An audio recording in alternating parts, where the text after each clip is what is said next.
ফুটবলারদের জন্য খেলা যাচ্ছে না সারা বাংলাদেশে। প্রত্যেকটা জেলার স্টেডিয়াম অকুপাই করে রেখেছে ফুটবলারদের ব্যবহার খুব খারাপ।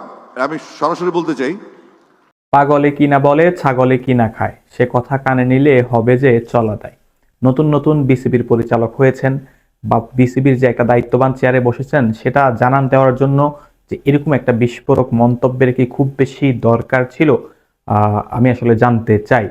কারণ তিনি আসলে যে ধরনের কথাগুলো বলেছেন, এগুলো একেবারেই বেমানান। একটা দেশের প্রধান দুইটি স্পোর্টসের সমর্থকদের মাঝে আপনি যেই বিভাজনটা সৃষ্টি করতে যাচ্ছেন, এটা আসলে কি উদ্দেশ্যে সেটা হয়তো আপনি নিজেই ভালো জানেন। তবে বাংলাদেশের ফুটবলের পরিস্থিতি কি আর ক্রিকেটের পরিস্থিতি কি, সেটা বাংলাদেশের মানুষ খুব ভালো করেই জানে। বাংলাদেশে যদি আমি বলি যে স্পেশালাইজ ফুটবল মাঠ নাই বললেই চলে, সে জায়গাতে সবগুলো ম্যাচেই কিন্তু সবগুলো জায়গাতেই ক্রিকেটের মাঠ। তো ওই জায়গাতে তো খেলা হবেই ফুটবল।